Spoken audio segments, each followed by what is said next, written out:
Welcome to Born on the Bayou Sports, a Houston sports show made for Houstonians by Houstonians.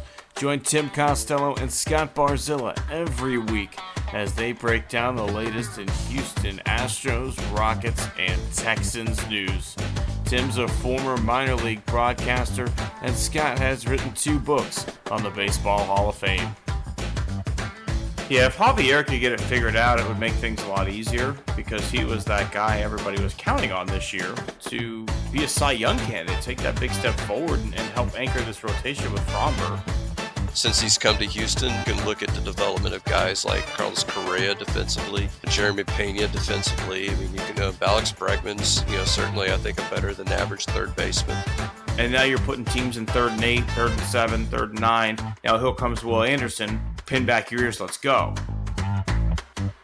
So if you're Bayou born and bred, or just like spending time in the H, sit down, relax, and stay Houston strong.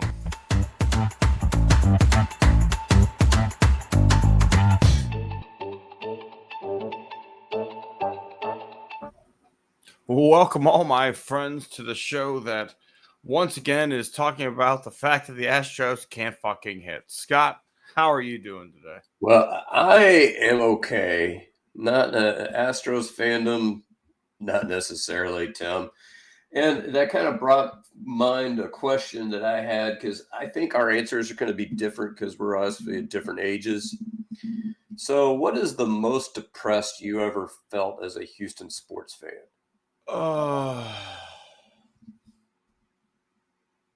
That's tough. There's some tough moments. The Scott Foster game with the Rockets was up there pretty high. The one where Damian Lillard hit that fucking 3 over. Oh, yeah, that was pretty high for the Rockets. With the Astros, the 19 World Series and the 23 ALCS are probably 2 of the top ones. Both, never winning a home game. The 19 team might have been on paper the best fucking baseball team we ever had. Yeah, that one's up there pretty high. With the Texans, God, there's so many. The Chiefs game, we were up pretty big and blew that lead's pretty high up there. Yeah, I have to go back for football. I have to go back to the Oilers. So starting in there's some bad ones there. The mid to late 80s, we made it to the playoffs 7 years in a row and could not make an AFC championship game.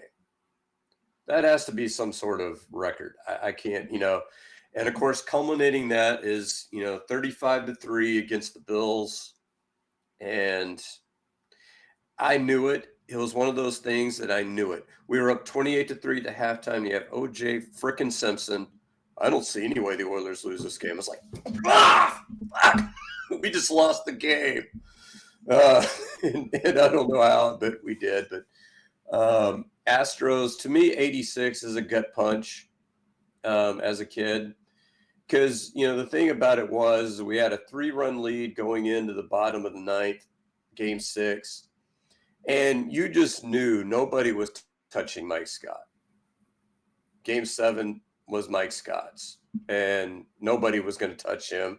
We're going to go to the World Series. We're going to beat the Red Sox. I'm going to go to a parade, and I'm in like 7th grade at the time. And nope, we found a way to blow that one. My dad talked about that one a lot as a kid. I remember him talking about that team, and he said literally the exact same thing. No one was touching Mike Scott in Game 7. Very much talked about that one. You know what else was a heartbreaking one? 98 against the Padres. I was at the game. I always remember my parents took me out of school early, took to a game. Jim Leyritz had a homer off Billy Wagner in the 9th. Astros couldn't come back. It was just, it was that 98 team, you went and had Randy Johnson, who was unbelievable down the stretch, and somehow Kevin Brown was just a touch better. Yeah, Randy Johnson had what I think was like a 1.93 ERA in the playoffs. Not good enough. That's just unbelievable. Yeah, I mean, but the Astros never figured out Kevin Brown. Oh, Pena with a good swing. That's yeah. I and as we transition to this year's team, I do have to say that it never has really depressed me much when our teams suck. Like that stretch between what was it about 09 and 013 and 2013 didn't bother me that much. Yeah, we were winning like 50 games. We were going 50 and 112 and getting first overall pick 3 years in a row. And you're sitting there thinking, God, this team sucks. But it wasn't that depressing. And the thing is about this team is that what's mind-boggling for me is the paradox. It's the paradox that they've overcome so many injuries. And they're still in first place. I have no idea how. Right. But they're still in first place. I mean, technically the division's still theirs. And nobody wants to take it. I don't, but watching this team hit, and I don't know, I get this feeling. I was thinking about this today. Would you agree that the sum of the parts right now is greater than the whole in terms of hitting? Yes. I basically say we should be a better hairy team than we are. Yeah, I mean, like you look individually up and down the lineup, you're thinking, well, I mean, with the exception of Jacob Melton whenever he plays. But Trammell tonight. But everybody else in that lineup, you're thinking, okay, he's not a bad guy. Yeah. He's pretty good. I don't know if you saw the graphic, but Yordan Alvarez has the highest exit velocity since returning from the DL in Major League Baseball, and he's only adding to it tonight. Did you see what his on-base percentage is since he came back? I did, and I know he's on a 4-game hitting streak. He's got a couple knocks tonight. He smoked one like 114 tonight. Coming into that last single, 540 OBP. I mean, that's just outrageously good. And the thing is you look up and down, and you're like, Altuve, okay, I like what Altuve's doing.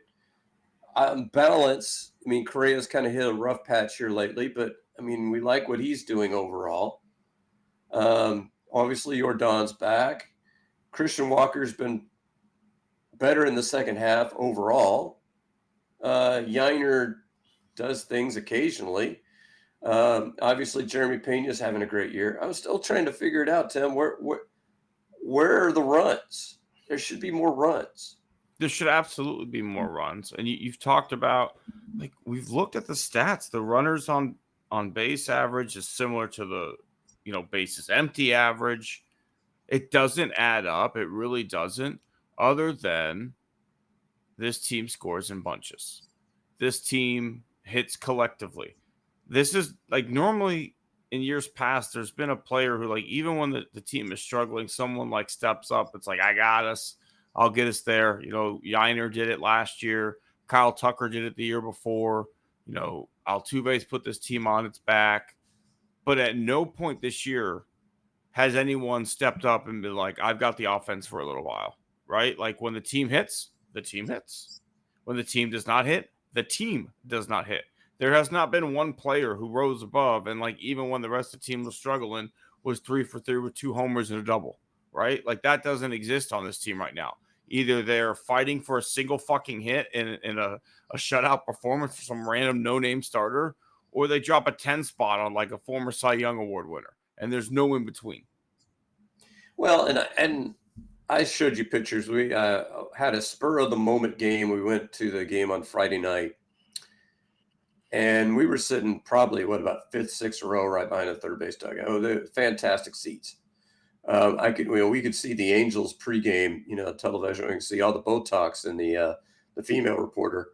Although I'm not, casting any aspersions there, but that was a maddening game. Bases loaded, nobody out. Yainer steps up to the plate. Is there anybody on this team you would like to see less of than Diaz with the bases loaded? I mean, yeah, but like it's Jacob Melton. Okay, that's up. Tip my cap to that one. But here he hits first pitch, liner down the third base line. Third baseman touches third base, throws home, double play. That's virtually the end of the inning. And so here is Christian Javier, which I think is going to be a nominee for an award we'll have going later on. Yeah, we got to make him a new award. 6 no-hit innings. I even text you saying, hey, because I know you were broadcasting a game. I said, hey, just take a look at the box score. Just take a look at the box score after that one. And of course, we Astros finally win the game because you can't leave everybody on base. But, we had to shut them out to win it. It was unbelievable. The margin for error right now for our starting pitchers is 0. There is no margin. And, we're starting to see it boil over in certain circumstances. We'll get to what happened last night a little bit later on, but you're right. Like, this thing is insane, Scott. It's absolutely insane the amount of base runners this team can put on and score 1 or 2 runs. Like, you damn near had a no-hitter that you could have lost because no one wants to step up and say, I got this. And it's strange because I see guys who I know are clutch, right? Like, Carlos Correa is a clutch baseball player. We've seen huge playoff performances where Correa has time and time again stepped up and said, this is my fucking time, and done his thing. We've seen Jose Altuve hit homers in the biggest moments we could ever imagine a player being it. But for some reason, with runners on first and second and nobody out in a tight ball game, ground ball double play seems to be the most frequent option. Yeah, I will say, based on tonight's performance and basically what he's done since coming back, hopefully Jordan's that guy.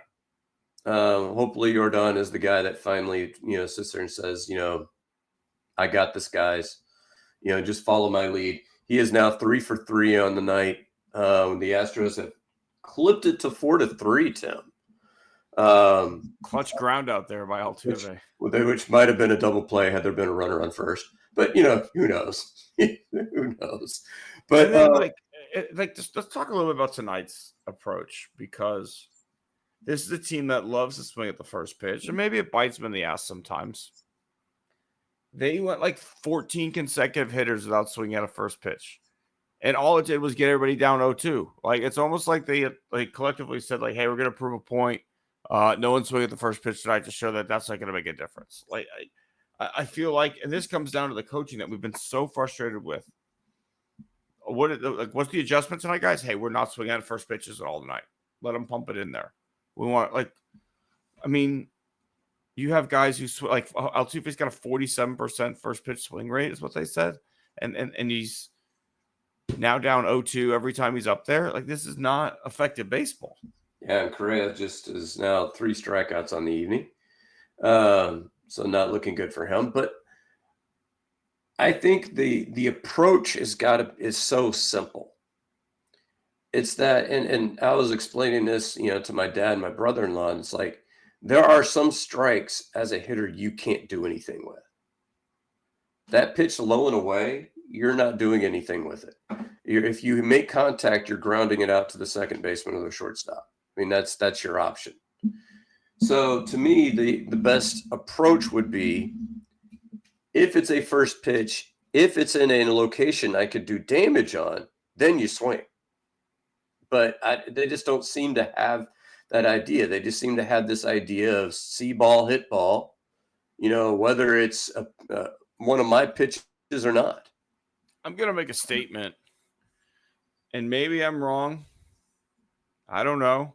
But I feel that as Jeff Bagwell has been hired to have more oversight of things, and he's been put into place more in the player development, we've moved away from the analytical approach that made this team extremely successful. We at one time had the exact thought process that you described there, Scott. No balls, no strikes. This is the only area I'm swinging. With 1 strike, I'm willing to expand it here. Okay, with 2 strikes, we go ahead. That was the approach. We had mathematics to show you the portion of the plate that would be the area that you're willing to swing at in those counts.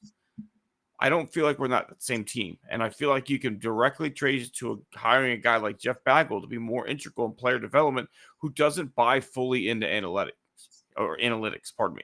He's said it before. He's more of a feel guy. He understands the purpose of them, but that's not how he does things.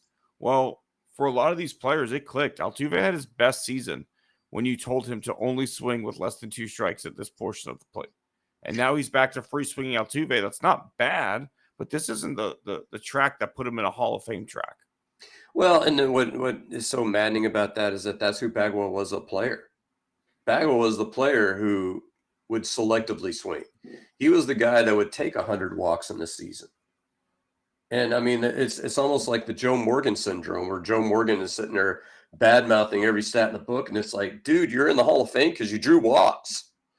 It's like, that's why you're in the Hall of Fame. And Bagwell, yes, you're a good power hitter, but you're in the Hall of Fame because you had a damn good on-base percentage. That's why you're in the Hall of Fame. And hey, here's another one. Jeff Bagwell is a phenomenal base runner. Phenomenal base runner. You know what the Astros are not? Not even halfway decent base runners. We are the worst base running team in the league. Jose Altuve is going to go down as potentially the worst base runner in the Hall of Fame. Like I can't see a way that another Hall of Famer runs the bases worse than Jose Altuve does. Statistically, no, but yeah, you're not wrong. Statistically, he's not rating as bad because he does steal quite a few bases. But okay, is there like a outs run into stat? Yeah, I mean, he's got to be near the top of that one. Yeah, you're not wrong there either. But here's my thought process on the offseason. I told you in a text that I'm getting preeminently angry because I already see the wheels spinning. I see we're going to have Yordan for a full season healthy. That's going to make us better. Yeah, it will. You will be marketably better. We'll have Jake Myers for a full season. Yeah, you'll be marketably better than you would with anybody else you throw in the center field. And then you sit there and go, well, Isaac Paredes will be healthy. Sure, you'll be markedly better with him in the lineup than you are out. Maybe you can definitely talk yourself into Cam Smith having a better second season than he's had a first season. I could talk myself into that. You could talk yourself into, well, Christian Walker got off to a slow start, so he'll be better next year. But see, all those things happen, Tim. And where is this team offensively? Probably middle of the road. It doesn't matter if they can't hit in the clutch, right? Like all those things can happen and they can still be exactly what they are right now, which is, abandoning villagers left and right like Christopher fucking Columbus. Well, it's magical thinking. And this is the kind of magical thinking that bugs me, particularly about fans, but also about analysts. And it usually happens after you win a World Series. You assume all the guys that had career years are going to do it again. And you assume all the guys that struggled, well, they'll get better. We're just getting better. And it's like, well, no, those World Series seasons, those career years don't happen very often. So, like, for instance, is Jeremy Pena going to put up these numbers next year? Probably not. I hope so, but probably not.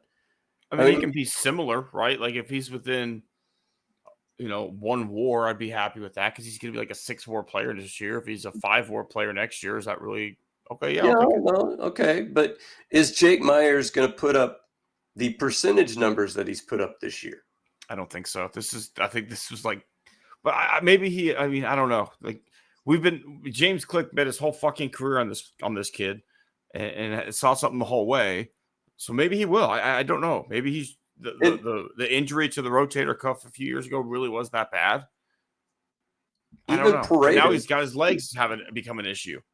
Even Paredes as a percentage hitter, I don't know that he puts up the numbers he is as a percentage hitter. One of the best batting averages he ever had this year. So he's always had the pop, right? But he actually hit for average this year. So the whole idea of this team basically going like, well, we just get some guys back healthy and the guys that had down years have good years and voila, we have a great offense. No. And the problem is and this is the problem that, the front office is going to have is when you look up and down this team, assuming everybody's healthy, I don't see a bad hitter in the bunch. So who do you replace? Because if you're going to sit there, I'm going to go out and get this better hitter. Okay, well, who is that better hitter? How do you afford him? And who do you replace in the lineup? Yeah, I mean, maybe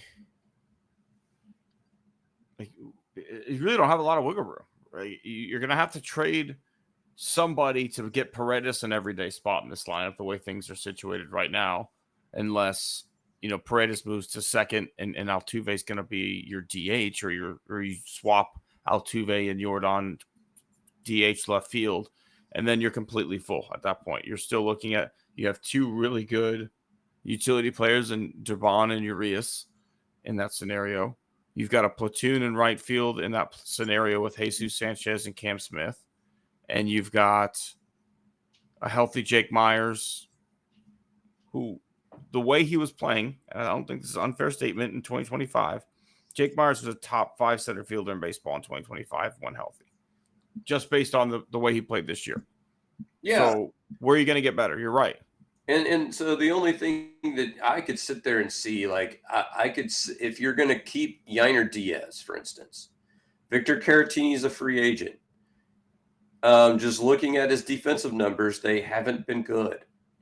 So do you go out and sign a Carson Kelly, who's good defensively and has probably had the best year of his career? Now, you would be doing an extreme overpay based on what he's done this year, but at least to me, the problem is that I see is when Diaz, if Diaz is unplayable as a catcher, will he be in an ABS scenario, though? That's my question. Will Diaz be as unplayable if he doesn't have to frame? He wouldn't be as unplayable, but the thing is that for whatever reason, he's not throwing out base runners, and he's allowing wild pitches and pass balls left and right. I agree on that, but to be fair, too, again, I don't love Yainer as a catcher, but I'm just trying to be devil's advocate. The Astros take forever to deliver the baseball. Right. And Victor Caratini, we are not quick to the plate. Victor Caratini's caught stealing numbers are awful too, which is what I'm saying is that maybe the best option, and this is not even for hitting, because I think Caratini's fine as a hitter, more than fine. But maybe the best option is to improve defensively at that position with an established good defensive major league catcher, to be a backup who could possibly play every day, if Diaz goes in the toilet. I don't mind that. I just, Caratini's been so flexible and just a bat off the bench. It's tough to think of letting that go. But I don't know. Salazar's a damn good defensive catcher. Like you kind of already have that though, Scott. Like if you want to get good defensively, you can just say let's use Salazar. Or he's a terrible offensive player though. Or if you want to do it this way, do you re-sign Caratini and sign another veteran catcher and trade Diaz? Yeah. I think Yainer's going to have suitors if you wanted to do that, right? Like he's no Mike Piazza, but he hits for a decent average. He's got pop. Again, we're moving to a system where his pitch framing is not going to hurt you so much. If I'm his agent, I can sell you on the fact that the Astros are very slow to home plate, and that's why his thrown out numbers are crazy. I can sell you on the fact that Framber's a fucking madman and throws whatever he wants, and that's why some of the pass ball numbers are up because they're all from Framber. I mean, I don't know. Like, I think you could make a case. If you're an MLB GM, I think I could make an idea in my mind of why I want to go trade for Yainer. Well, and what's funny is as a kid, or maybe not as a kid, but as a guy in my 20s, particularly watching Brad Ausmus hit, I was like, who gives a shit about, how, the catcher works with pitchers? Give me a damn hitter. I've kind of complete 180 on that. And that, and seeing the Framber catcher relationship that obviously is not working. I don't know. From here on out, do you go Caratini with him? Is that what you do? I guess. I mean, You would think a guy like Salazar would be the perfect catcher for him, right? Like, hey, he's a really good defensive catcher. He's young. You can kind of tell him how you want to play. But just his lack of respect for him is insane. I guess you have to catch Caratini there. Because, I mean, obviously we saw that Diaz wasn't working with him. And so I don't know. I mean, if you look at it in the playoffs, I think to me right now, if you look at the metrics, offensively, defensively, total, Caratini and Diaz are virtually even as catchers. Defensively, as hitters, WAR, however you want to do it. And so when you're in the playoffs, you have to get, assuming we get there, of course, you have to give serious consideration to, hey, maybe Caratini's our guy. I think you find a way to make sure Caratini's bat's constantly in the lineup. I don't disagree with that. But in the playoffs too, I could see them wanting his bat off the bench. I mean, it's because what's hard is that, and he's got 18 home runs, and he seems to be hitting doubles lately. He's up to 19 doubles. I mean, for Diaz. So I could sit there and see massaging the idea, well, he's hitting 250-ish. He's probably going to get up to 20 home runs on the season. We don't have many of those guys. But, Caratini's got, 10 bombs? And he's more or less a part-time player. So, I don't know. I mean, but then again, Yiner's totality numbers are not bad. Like when you add up the numbers for the whole season, Yiner had a terrible start to the year. Yiner had an absolutely terrible start to the year that brought the average down. But Yiner is a perfect example of like the sum with Yiner is greater than the parts. Like Yiner's approach is god awful. Yiner's swing rate is like 60-something% on first pitches. Like Yiner is constantly down 0-2 in counts because he swings at the first two pitches. They don't take a ball, and it's 1-2. But somehow, some way, like the guy continues to hit at a somewhat decent pace, has some pop, and if I'm a GM, if I'm a coach, if I'm thinking, hey, we get him in a new building, if I could, get my coaching staff with him, if I could do anything of that sort and get him going on a good plan, maybe I can fix him, right? Like he's the kind of guy you think you can fix. And that's where, we're going to get to this conversation later, but what we cannot know as fans is what is the message from the hitting coaches. We absolutely don't know what that message is. We can look at what the result is and we could sit there and say, man, this sucks. But we don't know if they're saying the right things and the players aren't listening. We don't know if, hey, Diaz is who he is and that's just who he's going to be. We don't know if they're sitting there saying, oh, hell, son, grip it and rip it. Go out there and get it. I don't know what they're telling them. And we can't know that. But at the same time, when you see everybody's fucking approach be terrible, can you really say we don't know that? Because the approach across the whole team is see ball, hit ball, right? Like they don't hunt pitches. They don't work counts. They don't do anything of that nature. They just free swing and hope for the best. Well, and I think what particularly bothers me, and to echo what you were saying, to give some evidence, who have been the best hitters, say for Jordan over the last 2 weeks, who have been the best hitters on this team over the last month? I don't know. Jesus Sanchez is playing it good lately. Okay. Urias is pretty good, and Correa pretty good. Guys who came from other organizations. No shit. They were not on this team in July. And here they are. Ramon Urias has probably been our best hitter over the last week. Like in those games when we're losing, I don't know. Did you see the Taylor Ward play? I did, yeah. He smoked that ball. I mean, that ball was absolutely smoked. And here's this guy, when we were being one hit, who was the guy that got the one hit? It was Ramon Urias. Urias. Different time we were being one hit. I mean, I'm sorry, but he's been our best hitter over the last at least week.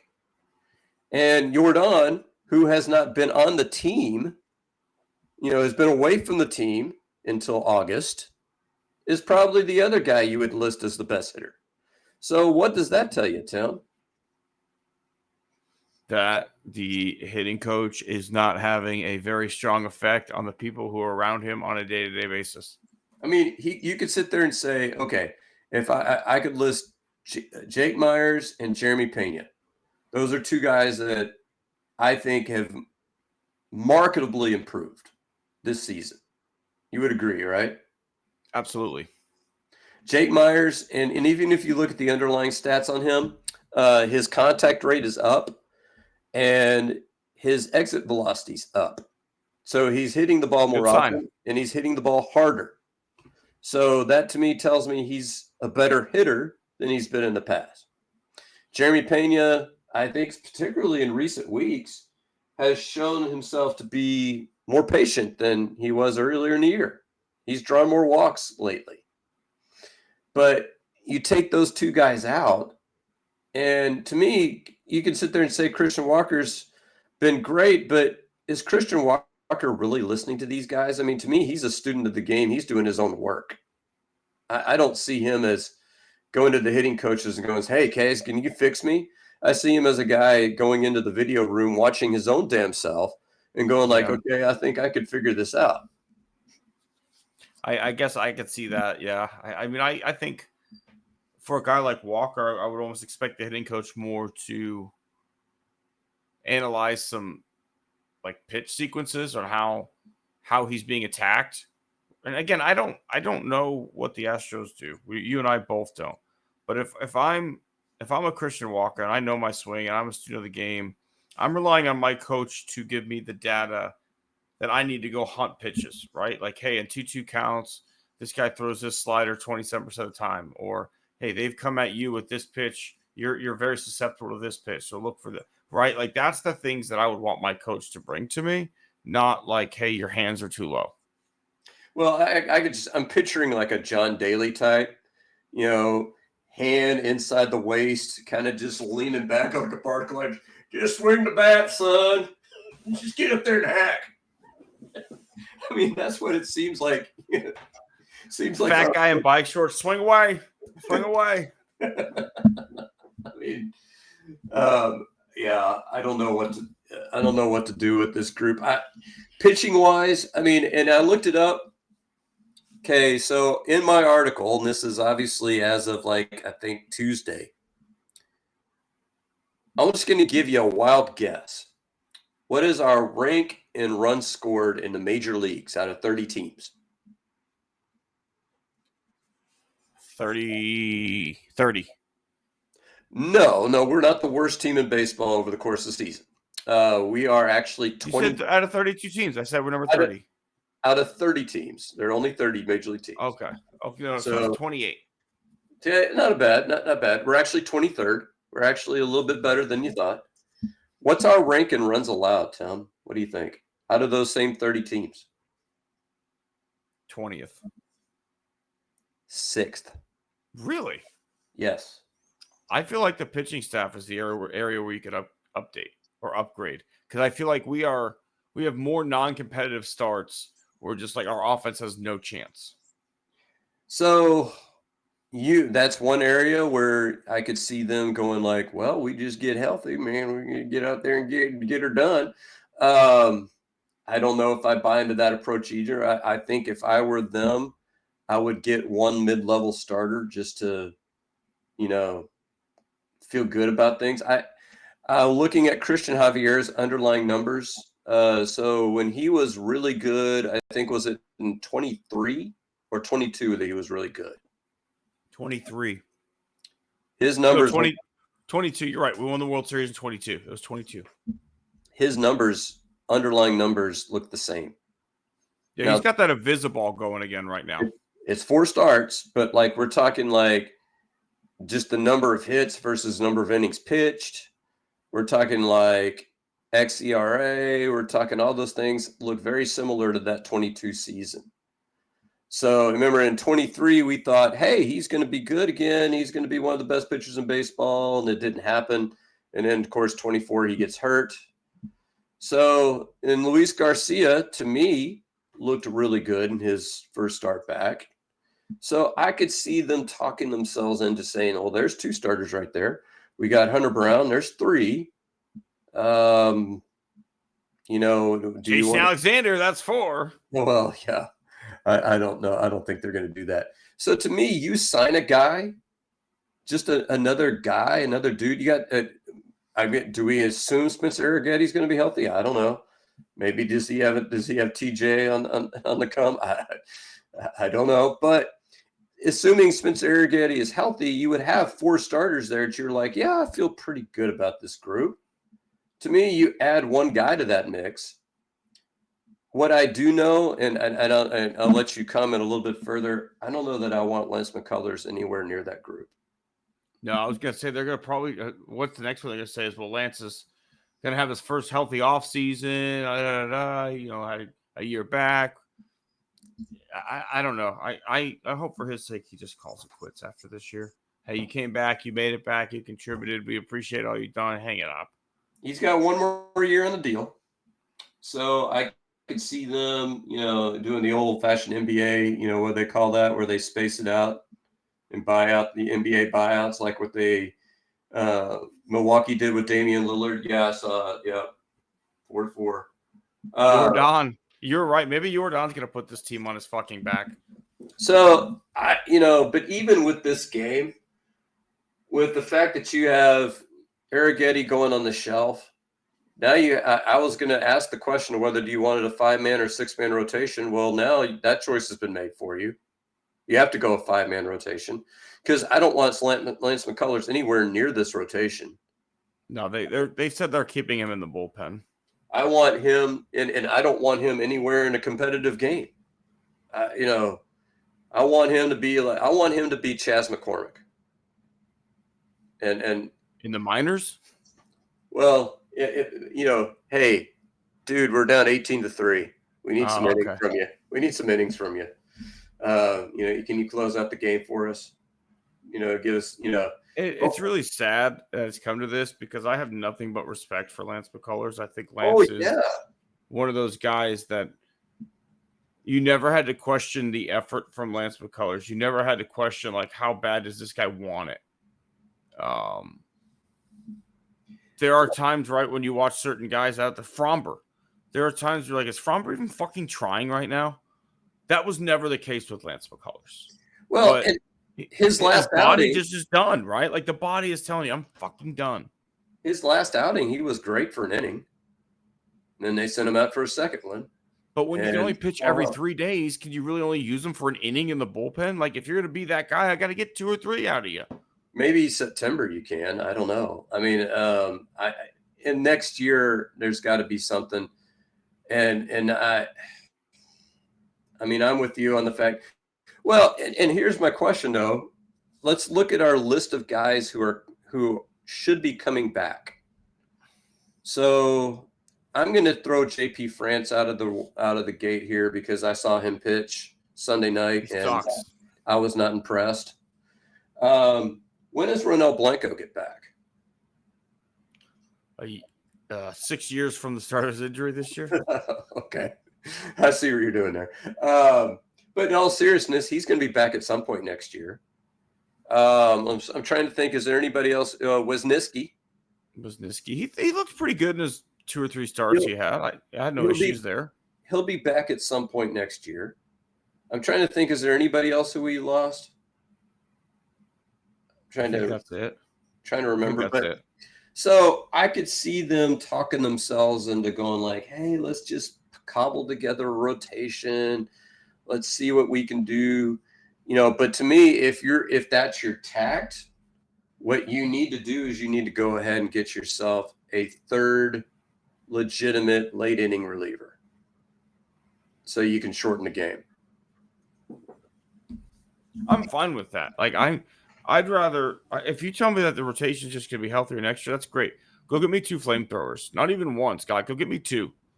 Go get me 2 guys to where, like, if my starter gives me 5 innings, it's ball game. It's curtains. And don't tell me that the King's going to be that guy or that, Ort is going to be that guy. Like, no, go get me legitimate, proven bullpen arms. They don't have to be closers, but get me guys who can get you from 6-7 into the 8th inning. So, I mean, I don't like, there's some guys that I think if they were a part of this pen, Brian King, if he were a part of the pen, I'd be okay. I don't want him pitching in the 7th or 8th inning of a close game as he is tonight. No, that was Okert tonight. Well, no, King is now in the game pitching the 8th inning. No. Ort doesn't bother me that much as a guy. This De Los Santos guy they picked up, I mean, he's been pretty good. So he's got good stuff.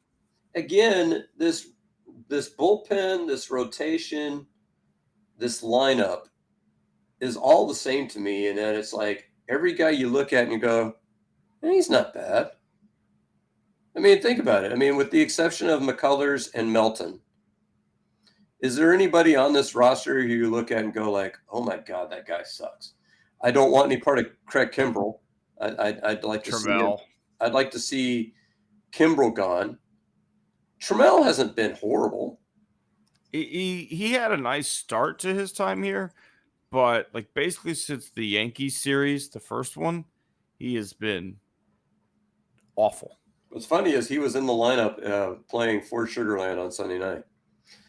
There were 6 former Astros in that starting lineup, Tim. This year, Astros this year. What a bargain of a price for a ticket where you get to see major league quality players, Scott, down in Sugar Land. Who lost 8-1. Zach Short solo homer, right? Yeah, Zach Short solo homer. That's it. That's all she wrote. Nothing from Bryce. Bryce Matthews didn't do anything for you. Nope, he did not. But he was all right. Let's switch it up. Let's talk Texans. From pessimism to optimism, Scott. Opening week, hope springs eternal. You're taking on the Los Angeles Rams, where you've got an older quarterback. We've got some pass rushers that like to get after it. We've got defensive backs that can get after it. This could be a fun start to the season for the Houston Texans defense. And what I was going to say, Tim, and I know we'll probably get into we can get into this a little bit more, but to me, the happiest guy on the Texans with last week's news was Will Anderson. Because Will Anderson is due to get paid after this year. And who is the standard for edge rushers now, Tim, in terms of pay? What's the guy from Dallas? Packers now. Micah Parsons. Yeah, thank you, Parsons. $44 million a year. So to me, if Will Anderson goes out and has a double-digit sack season, which I think he's fully capable of, the bidding starts at $40 million. Yeah, he's gonna be expensive, and he'll probably be worth it, in the general sense. Just the way the NFL does salaries. I mean, it's just everybody leapfrogging everybody else. So he'll be the highest paid until the next guy comes along, and then that's what will happen.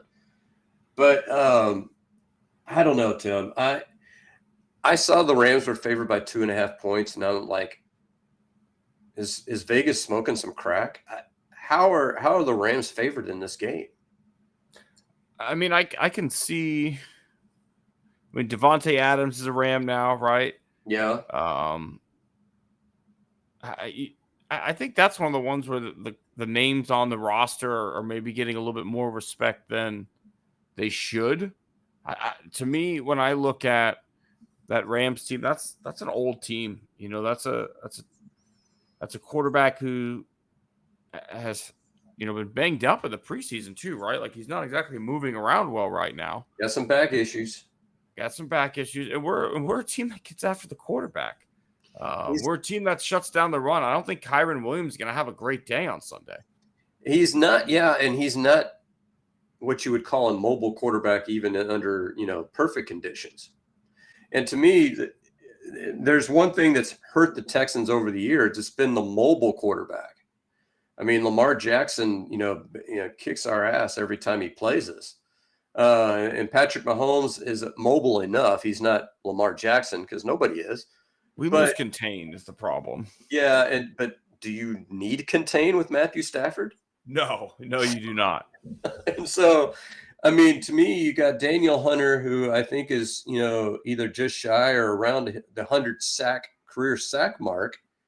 He might be working on a Hall of Fame career resume. And that, this might be 1 or 2 more seasons left for him. So it might be a race to the quarterback. I agree. I think, and Stafford's a guy who likes to sling it. I could see, a couple turnovers. I could see the Texans, that's like Texans secondary having a field day. And this is our first true look at what the Nick Caley offense is too on the other side of the football. Going up against his former coach, his former team. I'm intrigued to see, do they maybe have a little little trickeration in there, right? Like, hey, coach, you thought you taught me this, but actually we're gonna fucking swing it back around the other way, and now we're going for 6. Well, and he also, remember, he's got the New England, that kind of background as well. So he's probably borrowing from both. The thing is with, I was going to say with the Rams offense, the last point I would make is I think Nakua and Adams are obviously the best receivers in football. We've got Stingley and Lassiter. They can both lock those guys down. So really the key is going to be who are those 3rd and 4th receivers or tight end, and can we cover those guys? Yeah, it's a war of attrition, and if you could take their top 2 options off the board, obviously you like where you're at. I think obviously Kyron Williams is fantastic with the ball in his hand. They can look to get it to him in some open field scenarios through the pass. They've got, I think they've got a decent tight end there, right? Off the top of my head, I can't remember who it is, but they use a lot of tight end motion formations. They're going to find ways to get guys the ball, right? Like Devontae Adams is not going to have no catches on Sunday. But what Stingley is going to limit, he's not going to have 5 catches for $150 either, right? Like it's going to be stuff where he's getting moved pre-motion across the field and gets a catch for 4 yards before he's wrapped up immediately. They're going to have to try and force him the ball to get him going. And then the Texans at that point disrupt the cadence. They disrupt hey, it's now 2nd and 8. You're behind down in distance, and now you can pin the ears back. And as I say in the intro of the show, let's go, right? Like that's what they're looking to do. Yeah, and offensively, I think the biggest question mark, obviously, the offensive line. We saw that Ursary is going to be the left tackle. I don't know how good I feel about a 2nd-round pick being a starting left tackle on day 1 in the NFL, but hey, we'll see what happens.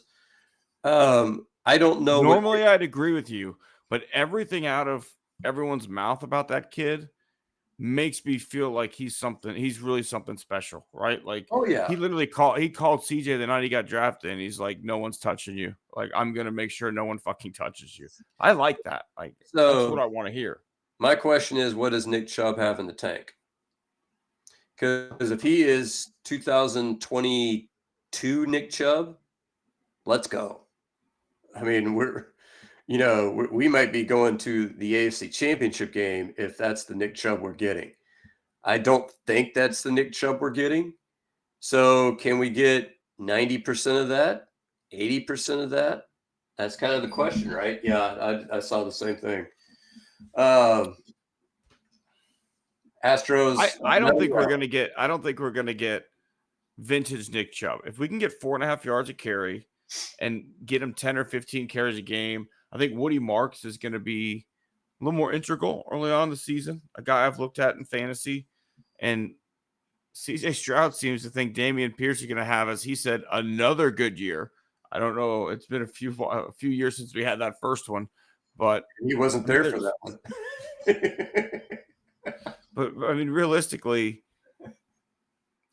I can't believe I'm saying this. Like, I don't think we're going to see Joe. Do you? No. He's out for a month, right? At the very worst, very best. Do you think it's worse? I think it is. Like, what is the actual injury? And they said it's a foot injury of some kind. So ankle. I don't know. They're playing the Astros game of, guess the body part, guess the injury. I think.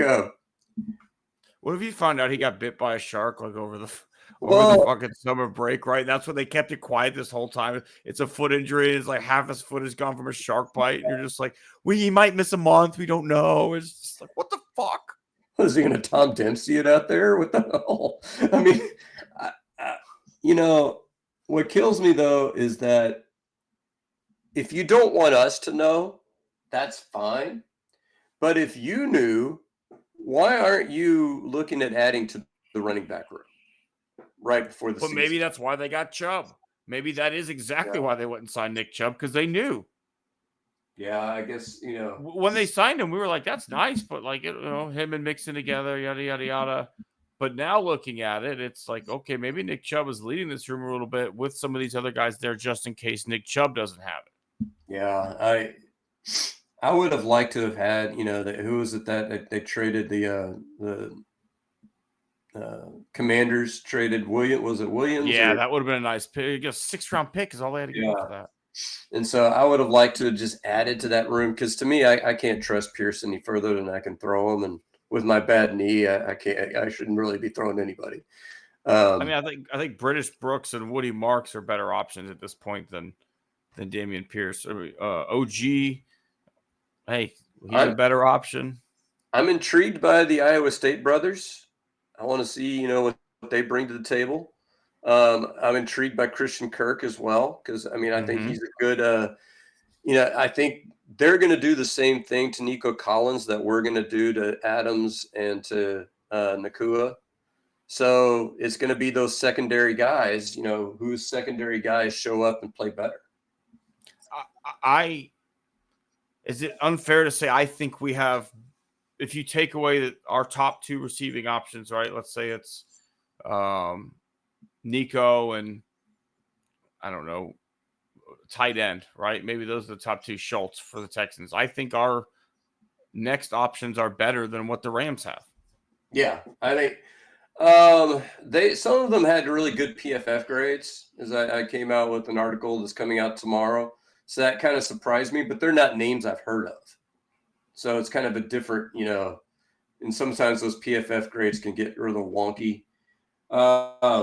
So, to me, and I don't know who their tight end is. So would you take Schultz over whoever mystery tight end for the Rams?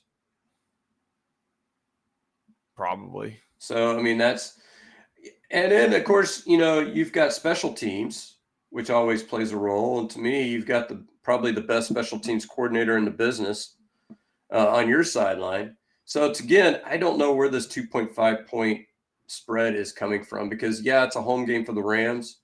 But if you look on paper, just look at the last year's stats, we were the better football team. I'm excited to see whatever version of CJ we're going to get this year because I think it's going to be better than last year just because the protection is going to be better than last year. Last year was so poorly schemed that, luckily CJ I don't think was hurt developmentally. I think he's going to be okay. But, you could have set up a fucking David Carr situation with the way that this thing was drawn up last year on offense. Well, and I think the good news is I think it might have been better for him even than we're thinking because I think last year Bobby Sloak was like, throw down the field, throw down the field, throw down the field. And CJ was getting a little bit too much of his press clippings from his rookie year and thinking, okay, I'm just going to take this league by storm. Didn't happen. So, maybe he learns that, okay, I just need to, be a little bit, more selective, check down more often, get the ball out quick. And, all of a sudden, those accolades will keep coming back and he'll get his shots down the field, but he just needs to be a little bit more, selective in when they come. Yeah. If you have a terrible offensive line, not everything can be a long developing play. Like you have to set those up. And I think Slowick is just a perfect example of not understanding the flow of a football game, right? Like plays set up other plays. You have to run certain things to make your play actions work. You have to show certain things early in the game to be able to play off of it later. And he just didn't understand that aspect of it. Well, what I think Kaylee's going to do is what I felt like with Slowick is I felt like he was the kid playing Madden. Yes. Ooh, I've drawn up this perfect play. I'm going to have Dalton Schultz block one of the best defensive ends in the league, and it will work perfectly. And you're like, I don't think so. And so Kaylee I feel sounds like like, Slowick. Do you remember Waterboy, the movie, the oh yeah, wonderful yeah, film? I oh feel yeah. like Slowick was like Henry Winkler after he lost his mojo, like trying to draw up good plays, but the old coach had like the really good playbook, and College he couldn't football draw for the ones he dummies. used to draw up. College football for dummies. Who there? Who there? But no, I think the Uh, offense will be. I think the offense will be more creative. I think it'll be better designed. I do think the Texans win this game. I don't know how they're not favored, but hey, that's fine. Put a little chip on their shoulder to start the year. all right, Tim. Real quick, I want to add in a new award. We're just going to give a quick answer so we can move to the rest of the awards that everybody loves. Okay, I'm going to call it the Punch in the Junk Award. Okay, which pitcher gets to be first in line to do that windmill action you showed last week to punch a bunch of people in? It's Hunter Brown. It's Hunter Brown. Hunter Brown should kick everybody in the nuts. I mean, I think Javier's got a good second chance, but it's happened so often to Hunter Brown that he should probably get to go twice. Yeah, I could see that. You picked Hunter Brown. To me, after the other night, Javier definitely is a punch in the junk guy. That 6 no-hit innings. I'm sorry, and he gets no decision. You get a fucking no decision. Do you know who he gets to punch in the junk first? Who? I am going to go with Rob Manfred or whoever came up with the baseball rule that the official scorer has to pick the winning pitcher from the guy who was in the game when the runs were scored. To me, it should be a rule that the official scorer should be able to pick the winning pitcher regardless. I think that needs to be a new rule. So go up and punch the official scorer for giving you a no decision. I don't know. I think that leaves too much room to favoritism. I still remember, so if a pitcher doesn't go 5 innings, right, it's completely up to the official score on who to give the win to. Yeah. And I still remember, like, Roger Clemens pitched for the Skeeters, right? And they went and lobbied the official score that even though he didn't go 5 innings, he had the most whatever innings, so Roger Clemens gets the win there. Like, it's stuff like that where it's like, do we really want to leave that open? Because I've had to literally chill fucking minor league managers out from going to bitch out the official score. So the less that we can leave those interpretations up to chance, the better. All right. So going to our awards. All right, Scott, let's get it started. The POW, right in the Kisser Award. We've already had some junk punches. Who's going right in the Kisser? Oh man, I'm trying to. I am going to go. So I was driving around on Saturday morning, Tim, and I was listening to the radio broadcast, and I was listening to Sirius XM because Saturday radio for local is just fishing and sport of home improvement and all that. They pay to be on the radio, right? Yeah, it's just a festival of sadness. I do like Tom Tynan, though. I learned a lot about being a homeowner from Tom Tynan. So I hear okay, LSU and Clemson are playing in Death Valley. So when I tell you that, Tim, where's the game being held? LSU. So I messaged my daughter, said, hey, your first football game, are you going? She said, Dad, the game's on the road. I was like, what? They said it was in Death Valley. Tim, Clemson has called their stadium Death Valley. How lame is that? It's pretty bad. I mean, I'd have to know who named theirs when and whatever. But again, aren't Clemson's the Tigers too, right? Yes, they are. So it's Tigers v. Tigers, Death Valley v. Death Valley. I mean, I get it. There's only so many good mascots out there, I guess, but I don't know. There's a lot of copycatting that goes on in all levels of football, right? The the Clear Lake Eagles, the intermediate school, like our uniforms, our logo is essentially the Philadelphia Eagles. Then the Clear Lake Falcons, our logo is essentially the Atlanta Falcons logo. Like everybody steals everybody's shit in football, and for some reason people just go like, "Oh, okay." All right, Tim. Who do you got for us? I'd like to punch. I can't remember the name of the site, but I sent you a Facebook link. Who wrote this article? I didn't. It's Houston Baseball Fan HQ. The title of the article was MLB Star Unleashes Hell on Astros Stadium After Bloody Incident.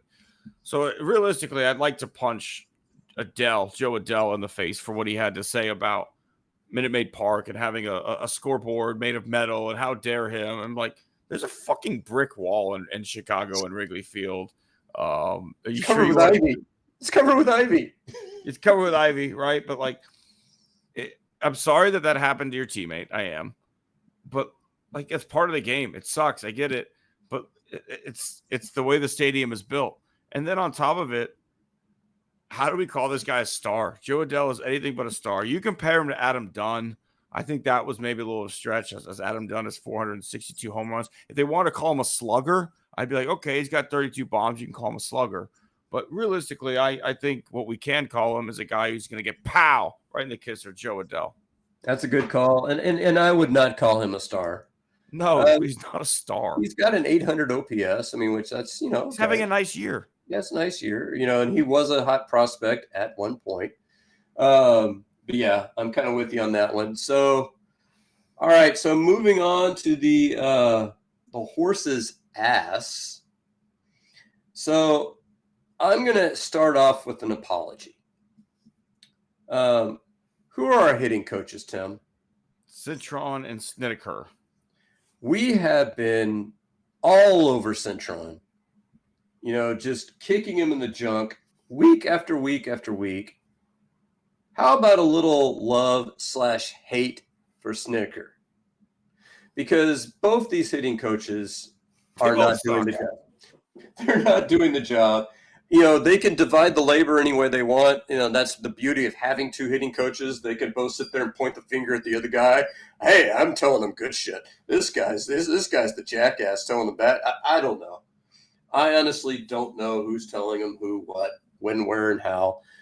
But my goodness, Tim, this team is just. And here we are. I'm sitting there watching it. Well, maybe we walk in a run. Who knows? But we had runner on third, less than 2 outs. Ramon Urias can't make contact. I mean, this team with runners in third base and less than 2 outs, this team just is befuddled.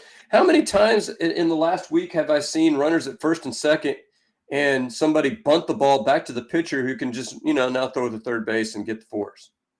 Or how many double plays have we hit into that exact scenario? Yeah, I don't know. Hey, we walked in a run. How about that?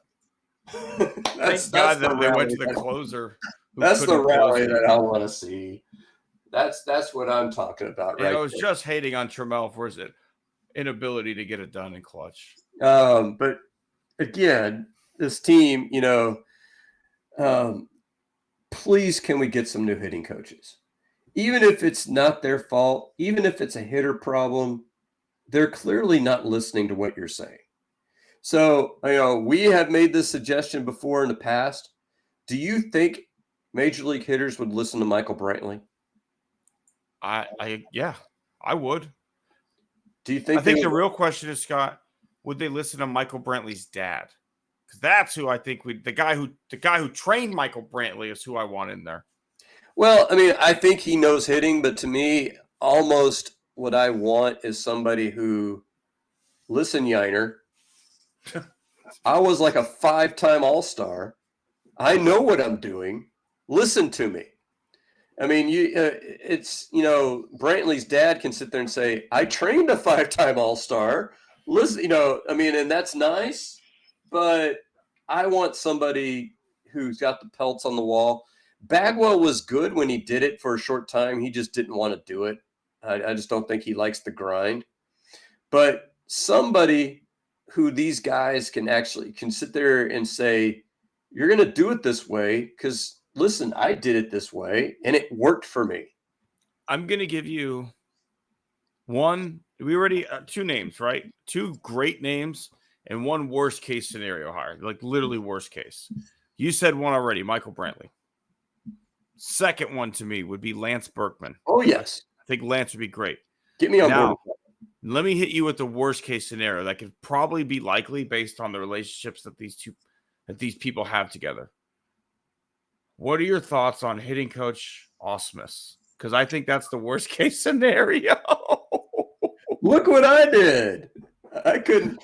Hey, look, I know I couldn't do it, but I knew what they were throwing me. I just couldn't hit it, okay? But the thing is that there was nobody, and going back to his time as a player, there was nobody who was more prepared than him. So if you want to talk about, you were talking about some of the behind-the-scenes stuff, like, hey, this is what this guy's going to do to you. I don't think there would be somebody much better at that than Ausmus. And he looked good while he swung, right? His swing, technically, it looked good. He just couldn't fucking hit water if he fell out of a boat. But minus the big home run he hit. But he's the guy who would sit there and say, hey, 2 strikes, this is what they're going with. I think he would be probably better than what we get now. Exactly. So that's why it's worst case. I do think he would prepare, but I don't think he has the pelts on the wall to go, look, Yiner, look what I did. Like, Brad, you led the league in double plays grounded into for 7 straight years. Yeah, but I made contact, and I did it with 2 strikes. That really made the pitcher work. Hey, I had to be in the big leagues for 7 years to lead it in 7 straight years. No, but in all seriousness, it's funny to joke around like that. You know, I had the opportunity to join a new company this week, and one of the things that they impressed on me was we want your fresh eyes on a lot of things, right? We all have been here for X amount of years. We all have been doing things a certain way. Tim, you're an expert in what you do, but we want you to look at what we've been doing with fresh eyes and tell us where we can get better. That's what the Astros need at this point. Cintrone's been here a long time. Cintrone's been the hitting coach for a long time with this ball club. Yes, quite frankly, it's just a fresh voice, a fresh opinion, a fresh set of eyes to come in and say, hey, I think we could do things a little differently. And Snedeker's been there for at least, 4 or 5 years? Yeah, they've both been there a long time together. So, yeah, I want to go with one hitting coach so we don't get this bullshit of, it's this guy. No, it's this guy's fault. No, it's this guy's fault. And let's just get somebody who these guys will respect and listen to. I couldn't agree more. Even if you need like an offensive coordinator and a hitting coach, the coordinator does more of like the stuff you say you want an Ausmus to do. Have the stats, have those other things. Then I've got a more instructional-based hitting coach. That's fine. But then at least define the structure of the organization. That way we know who to blame when things go wrong. All right. Who do you got, Tim? All right. I don't know if you guys noticed or not, but we very much intentionally did not talk about what Framber Valdez did last night. For those of you who have lived under a rock, Framber was asked to step off the mound by Salazar. He did not, then gave up a grand slam on that pitch. Then, while visibly frustrated, seemed to blow off a sign from Salazar for a curveball and just let a 96-mile-an-hour fastball rip and hit him right in the chest. Obviously the Astros, I guess, covered for their guy the way things were spoken about publicly, but there's been some rumblings from Michael Schwab saying that it was not well received in the clubhouse. But to me, my horse's ass is Framber this week. You know, I think I've been much more patient with Framber than you have. I have advocated for signing him long-term previously. I've tried to name my newborn child Framber. You know, my wife said no at the time. Luckily, now we have that. I tried to get a dog and name it Framber. That got shut down. You will not find a Houston Astros based podcast that talked higher of Framber than me. But what he did last night was absolutely disgusting. To just let one rip at his fucking catcher like that, it's dangerous as shit, number one, right? But number two, it's like you take no accountability for yourself. You hung a fucking pitch in the middle of the plate and gave up a grand slam. And then instead of like taking a second to calm down, you just rock fire again. He's a fucking mental head case, and he refuses to take accountability on the mound right now. And he can't throw to Yiner. Now he can't throw to Salazar. Like, what are you doing? Like, what the fuck are you doing up there? Someone needs to call machete and say, like, what do we do with Yiner? How did you get the best out of him? Because he has not been the same since he was caught by Maldonado. And just to add a little bit of reporting, they were both Did they just Salazar. walk it a run? They did. Salazar and Framber were called into the office. There's no reporting on what was said in the office, but obviously it was enough for Espada to say, like, we need to deal with this. I don't know. Have you heard of Robert Flores? Yeah. On MLB Network. He comes on 610. He comes on 610. He's the Astros beat writer for MLB. Yeah, he comes on 610 about once a week. And they asked him clear out. They said, you talk to Major League Baseball players, you know some guys. Did Framber do that on purpose?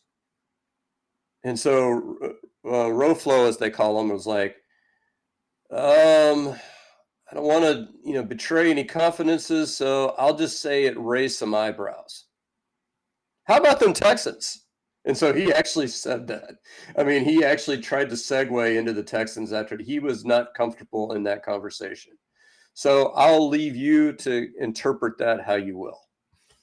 I think it's pretty obvious, especially you don't have to do anything other than watch Framber's reaction, right? Like if you accidentally got crossed up and ripped your catcher with a 96-mile-an-hour fastball, the first thing you're doing is like, oh my God, are you okay? Like, hey, my bad. Anything like that, right? Like Framber almost has like a fucking smirk and just like turns around and walks to the back of the mound of like, yeah, take my shit, bitch. Yeah. It's unacceptable. There's no cause for that. There's no world where that's necessary, in my opinion. So what are the odds that he's wearing that Boris Corporation cap like Garrett Cole was wearing in 2019, like in the playoffs in the last day of the season? I represent Framber Co. I'm going to do what's best for Valdez and Valdez Brothers Industries. And, I don't know. That was a bullshit move by Cole. But yeah, Framber, and I'm not going to do a full hat tip for Salazar, but he does deserve one for number one, not running up to that mound and getting in his face going, what the fuck is wrong with you? And number two, for even publicly just eating it and calling it a cross-up and moving on. So before I get to my hat tip, you remember that scene in Major League 2 where the whole team gets into a fight with each other and the umpires had to throw them all out? Yes. Could you imagine Salazar's beating up Valdez? Okay, you're out. No, you're out. Okay, it looks like the Astros have a completely new battery coming in after that pitch. Yeah, I mean, I think it would have been like Salazar have everyone on his back and Framber's fighting the whole team at that point. But maybe Julio Morales would have been like trying to help Framber, but who knows? Like, I think that was a really bad look. You and I have been around this game a long time. You don't fucking do that to your catcher. I don't care if you were mad that he told you to step off. You should have stepped off. You threw a dog shit pitch. Like, you were not in a position to deliver a good pitch. Trust your catcher. Like, I don't care how big you think you are. Framber's tried to call his own pitches once already this year. That went terribly wrong. He hasn't been the Framber that made him a guy who won us a World Series, right? Like Framber put this team on his back in 22 and brought us a World Series championship. He hasn't been that guy since Maldonado left Houston. No. Okay. Hat tips. I was watching ESPN on Monday night, Tim, and was there another team on the field against North Carolina? There was. But according to the telecast, I don't know who that was. I thought it was an inter-squad game based on all the commentary that they were getting. But my hat tip goes to the TCU Horned Frogs, where they just stuff it, bitch. You think you're the hot shit, best coach ever. And I love the ESPN panel. 3 out of the 4 experts pick North Carolina to win the game. Shove it up your ass. Because, and I would say the same thing if it were U of H beating North Carolina. I'd say the same thing if it were Baylor beating North Carolina. And there's not a school that I dislike more than Baylor. But even if it was them, I'd be like, stuff it, bitch. Because I'm sorry, this whole like here comes God descending into college football. I'm sorry, that got a bit old real quick. I think ultimately Bill Belichick will be successful at North Carolina, but I think it's going to take some time to build that program up, right? Like it's not a traditional powerhouse. He's trying to build something at a small school, and you're right. The world has acted like Jesus was resurrected onto the campus of Chapel Hill, and he's going to save America with his football coaching ability. That's literally how it was, described. So it was nice to see. The Horned Frogs come to town and just punch them right in the mouth. There's some great memes that have come out of that game. There's one of like Belichick's girlfriend, I think, like goes up to him on the sidelines and walks away, and they're like, "This is her asking him for money to get a hot dog at the concession stand at halftime." There's some quality memes that have come out of it. So I am happy that you guys got that W. A great way to open the season. National television. It's a good win, Scott. It's a good win for the program. And, I'm in my new office has like 5 Horned Frogs in it, like a bunch of TCUers, like 2 of them literally just graduated in the spring. And this is like their first company. And so it's a very pro Horned Frog environment. So, yeah, a good day all around for the Big 12. They some good opening play for the conference, so good things. And the thing is like, what did Dion do in his first season at Colorado? He was like 4-7, yeah, something like that. So I mean, I think something similar is going to happen with Belichick, and if he stays long enough, I think he can build it. I just don't know that he's going to stay. I think he's kind of, at least he understands the model that you need to be successful in college football. At the point where you really do need like a GM to manage the financial side of things with NIL and let the football people just do the football stuff. So I think he's onto something there. I just think it's going to take time to build that culture, right? Dion took 2 or 3 years. And again, it's great to have Bill Belichick come recruit you, but a lot of his recruits are going to be more effective in year 2 and year 3, right? Like you're not going to win a national championship with a bunch of freshmen you just recruited late in the cycle.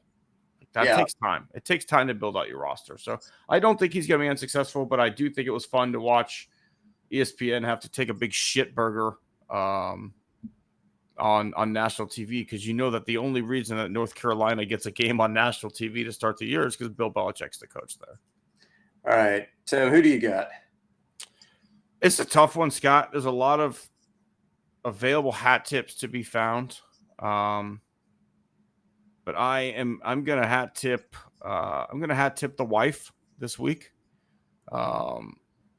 It's been a crazy month. I haven't talked about it a lot on the show, but I was part of a what they call a reduction in force on the 1st of August, where I've been looking for a new job for the whole month of August, and to have a steady guiding light behind you the whole time is certainly not unappreciated and not understated.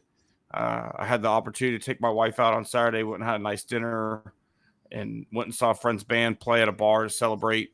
And maybe I had a few too many cocktails, ended up playing some hungover golf and puking on the 18th tee the next day. But she ended up driving me home too. So, appreciate her support and appreciate her DD in his home after what was supposed to be her night out. For her to cut loose, I had a few too many gin and tonics. I understand that, Tim. I was, at the golf-a-thon, I told you I dry heaved. I don't know if there's anything worse than dry heaving. It's I dry heaved, wet heaved. I heaved all over the 18th tee. We joke a lot about like anytime we have a bad round, we're gonna be like, I'm adding this to the Yelp review. It's like what they said was like, I'm gonna add the Yelp review. I saw some guy puking all over the 18th tee. That's not gonna look good. And so but then like the best part was I puked, and then I stepped up and I hit a fucking bomb like 310 right down the middle of the fairway. It was just I need to get those demons out. And then I played again the next day on Monday and shot 72. So the hungover round wasn't great. I don't even know if I broke 80. I stopped keeping score, but the next day, Labor Day, was a nice day. But all right, Scott, scumbag time. It is scumbag time. What do you Okay, have for us this week? I know you've got a good one. I tried to stay in the sports world, but I am going to go with one Stephen Miller. Although, Great choice. do you have to be human to be a scumbag? I don't think so. I think Lizard King works. Lizard King. I was thinking he's more like vampire. So he's one of the crab people from South Park. Crab people. It would make sense. He went on the Sunday talk shows. This is not this Sunday. He went on, I think this was the Sunday before. And he called the Democrats a domestic extremist party. Now, Tim, I know your answer to this question, but I'm going to ask it just so you can let the listeners know in case they didn't know. Are you a Democrat?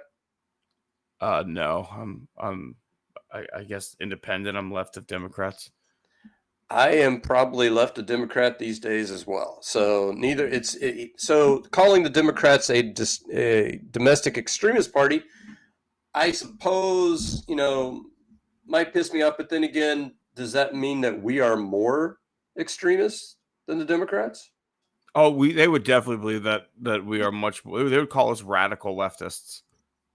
So what I don't get, Tim, and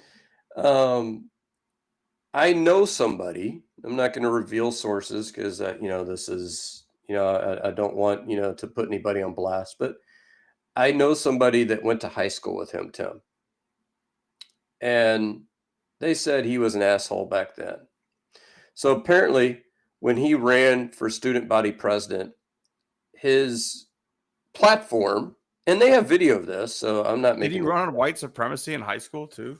He ran on why do we have to pick up our garbage? We have janitors for that. Quality human being. Stephen Miller, man of the people. So here's my thing, and this is my thing for the Stephen Millers, the Kristi Noems, and all these people.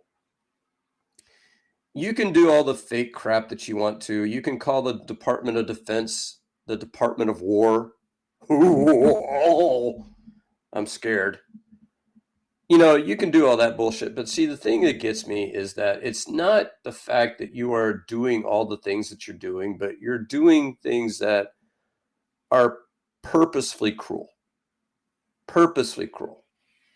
So you told us that you were going to deport all the dangerous people. I think you and I would both agree, hey, if you're actually dangerous and you're not an American citizen, I'd rather you not be here. Do you agree with that? You and I also both know that's like 19 total people. Yeah, you agreed. So let's, so we're going to use rhetoric that we're going to sit there and we're going to round up all of these lazy Mexican people. Where are they rounding them up, Tim? Immigration hearings? Or Home Depot, where they're waiting around to work.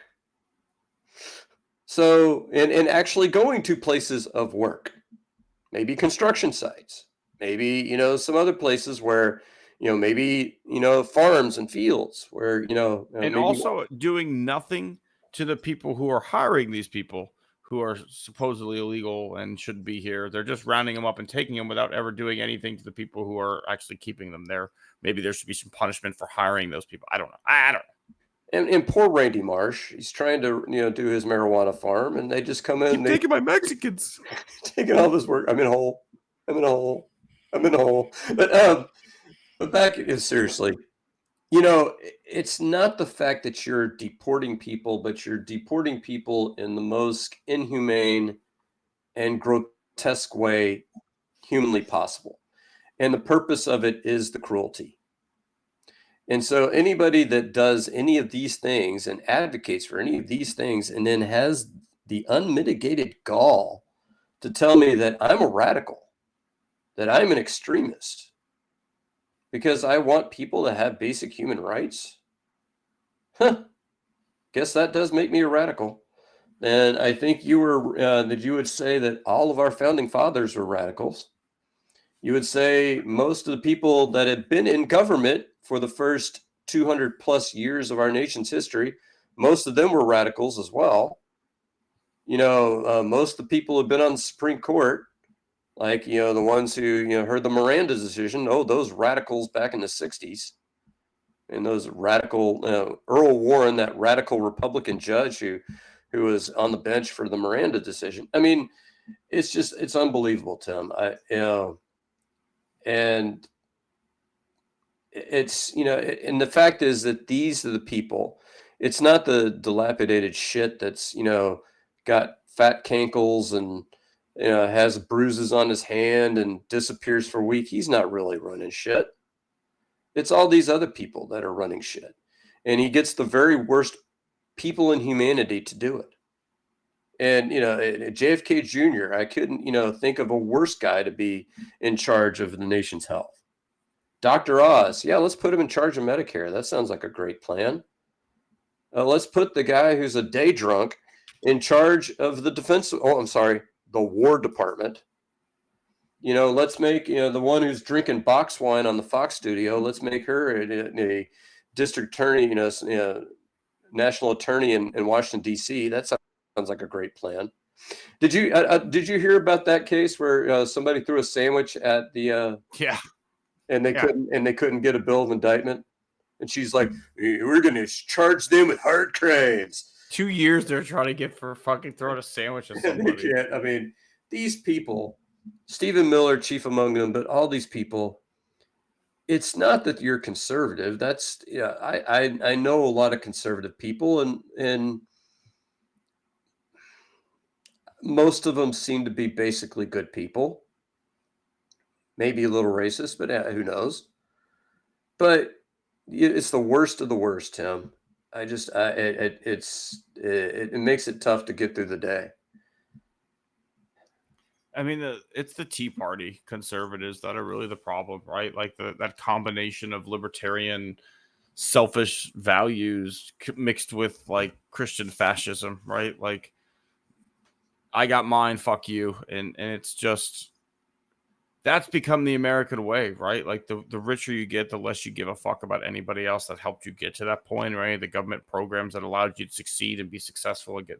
Nah, I already got mine, right? And I mean, Stephen Miller is a fascist. He's a racist. He's a member of the Heritage Foundation, which is like not something I'd ever want to claim to be a part of. He's one of the worst people in the world at this point. And it's a great choice, Scott. Great choice for Scott back, because he is an absolute fucking piece of shit. Oh, Jesus, Abreu. I turned it off. 1-run game. Ninth inning, Abreu strikes again. All right. My scumbag this week is Dean Spanos. Scott, as a owner of an NFL team, I feel like there's very few things you have to do, right? Like, you've got people who do a lot of the stuff for you, but one of the things you should do is just like, make sure to take care of your fan base. Make sure to make the people who allow your team to exist, make sure they feel appreciated. I think there's some owners that do a great job of this. I think since becoming re-engaged, Cal McNair has done a really nice job of engaging with the fan base since his wife fell asleep in that one game. But Dean Spanos is currently in a class action lawsuit with his season ticket holders because one of the team's 9 home games is going to be in Brazil this year. And even though they don't get tickets for it, they have still been charged for that game as season ticket holders. And I can't imagine a world in where that's acceptable. Like, hey, I get it. The NFL decided your team's going to move to Brazil. Hey, we are refunding $250 to your account, or, whatever it is, the cost of those tickets for the game that we don't have. That seems pretty normal. What doesn't seem normal is to be like, that sucks. You still pay the same price though. Like that is the kind of scumbag behavior that makes Dean Spanos a billionaire. And I believe that if you are a billionaire, you're not a good person. So it kind of adds up that he would essentially just steal fucking one game's worth of money from the people who support his team more than anyone else. You move to a new city, you're trying to build a fan base, and the best way to do it, in your opinion, is to flip the middle finger and steal fucking money from these people? Like, what are we doing, Scott? Well, and you would think at the very least, at the very bare minimum, you would say like, hey, if you want to go to the game in Brazil, here's a ticket. Like, hey, you have right of refusal. You can accept your ticket and go, or say, no, I don't want to go to Brazil. That wasn't even an option. They just said you get one less game and you still play the same price. All right, Astros win, Tim. Astros win. They had to make it close, huh? Thank God. All right, so yeah, I'm with you on that. And just what Los Angeles football to me is the biggest confusing thing, that nobody really wanted the Chargers. They didn't. So I don't. Yeah, it just boggles my mind. I agree with you, Scott. I have a quick update for everybody on our kangaroo project. Are you ready for it? Okay, Tim, let's hear it. Did you see Did you see the news this week, Scott? I did. I think I did see what you were talking about. Yeah.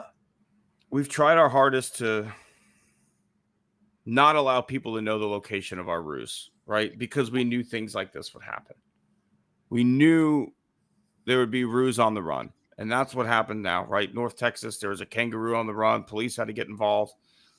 That was one of ours. Okay, between you, me, and the wall, that was one of financing aquatic kangaroo explanations. That was one of our ruse. And we mentioned last week the updates in security that we needed after Matt Gaetz had sex with one of our kangaroos, allegedly, and trafficked, and come on, he fucked it, and then probably, hey, we're just saying. But then Marjorie Taylor Greene also may have stolen one based on the security camera footage that we had. We mentioned the possibility of a governmental conspiracy, and now they're just setting our ruse loose. Okay, ruse are on the run, and I don't know how much longer we can keep fighting a two-front war, Scott. Like the investments have essentially dried up, and we haven't been able to do any advancement on our search for Atlantis, because at this point we're trying to just keep our fucking kangaroos, right? Like, people are setting them free. Marjorie Taylor Greene stealing them. Matt Gaetz is trafficking and banging them, allegedly. And, I just don't know where to go from here, Scott. Like, we're ending up on the news for loose kangaroos. Hey, I've made some inroads, Tim. I reached out to Sir Paul McCartney, and I want to see him, ask him if he would be willing to redo one of his songs. And he has agreed he's going to do Ruse on the Run. So, I think, and he said that he would donate half of the proceeds from that single to our cause. So, and that is appreciated. That is definitely appreciated. And those people who are already investors in financing aquatic kangaroo exploitation will get one ticket to that exclusive taping of Ruse on the Run. I think we do owe that to our investors, but yeah, we need help right now. We got to get more kangaroos because they're setting ours free. Hey, and if you do email us at fake@gmail.com, we will get you a special code where you can go to iTunes and you could download that song for free for being an investor. Absolutely. It's limewire.com is the link that you need to find to download that song for free. So yeah, absolutely. I mean, I can just hear the beat now. Ruse on the Run. Well, Jumpy tried to get ahead, but Marjorie Taylor Greene grabbed him by the collar and said, "Hope you're not going." I don't know. I'm trying. It doesn't write itself. Well, Paul McCartney is a better songwriter than we are, Tim. Allegedly. Might be. Well, he's not allegedly a better songwriter. He's probably top 5 songwriters on the planet. To be fair, you have not heard my parody song that I wrote for my buddy Roger called the Poontang Wrangler that is set to the tune of the Midnight Rider. That does sound promising, Tim. I'll send you the MP4. It's provocative to say the least. All right, so hopefully, if we keep bad mouthing the Astros, they'll keep winning, Tim. Hey, I'll take the win. Mariners lost today. Rangers lost today. Astros now have a 4-game lead over the Mariners. 5.5 game lead over the Rangers. So that's going to do it for us here tonight. We appreciate everybody who joined, made us part of your evening, made us part of your day. Astros somehow find a way, even though it wasn't pretty. It was closer than it needed to be, but hey, W's a W. We'll see everybody. Same bad time, same bad channel. Born on the Bayou Sports.